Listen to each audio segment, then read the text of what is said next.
On June 7th of 2023, the Mayon volcano began a new eruption as lava finally pushed upwards onto a lava dome and placed in 2018.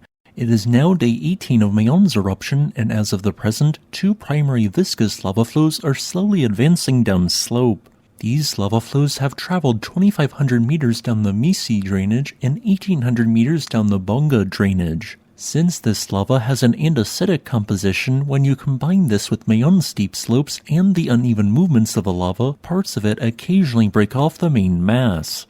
These fragments, which can be boulder-sized, then tumble down slope on high speeds and so far have reached locations within 3,300 meters of Mayon's summit.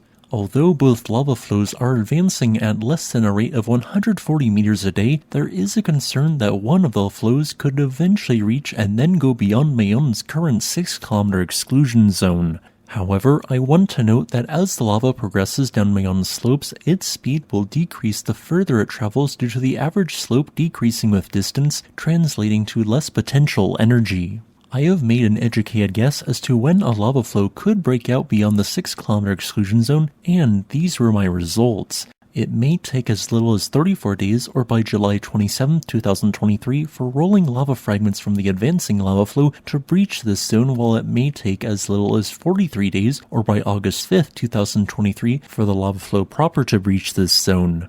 This has a decent chance of occurring as the average eruption at Mayon that does not last less than 48 hours generally lasts longer than 2 months. However, the lava flow in the Mi-isi drainage only has to advance another 1,800 meters for possible damage to occur to the first series of structures it could encounter or get close enough to potentially start a wildfire.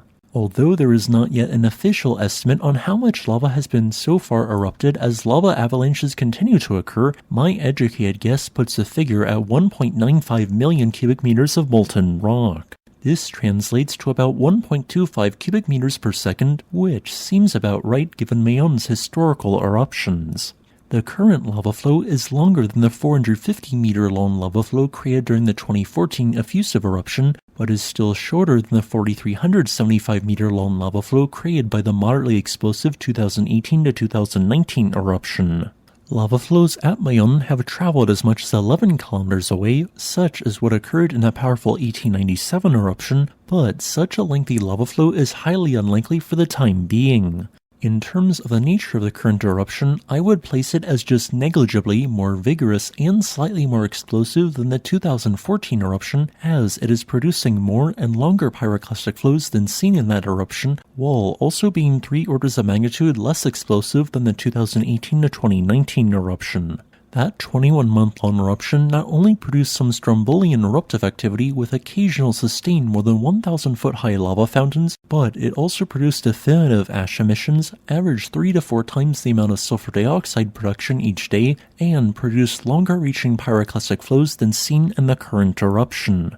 While Mayon's current eruption could theoretically transform into a more explosive eruption, there is currently no short-term indication that this will occur, as although sulfur dioxide emissions did spike to barely over 1,000 tons a day on June 17th, by 3 days later it had fallen to 507 tons a day. For context, 500 or less tons a day is considered the baseline for Mayon when it is not erupting, and more than 1,000 tons a day as an average is generally the threshold for an eruption with some sort of an explosive component to occur.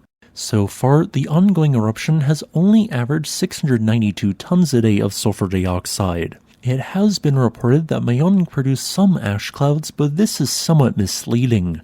Mayon has indeed produced very negligible amounts of ash, but this occurred through fragmenting rock carried in pyroclastic flows and not a proper ash cloud, at least so far. As, since the eruption began, 88 pyroclastic flows have occurred. Due to the negligible amounts of ash, in my opinion, there shouldn't be a significant lahar hazard from this eruption's ash if heavy rains or a typhoon were to affect the area in the next few months. Thanks for watching. If you would like to request a specific topic, please leave a comment below. Additionally, I would like to thank this channel's patrons on Patreon and channel members on YouTube.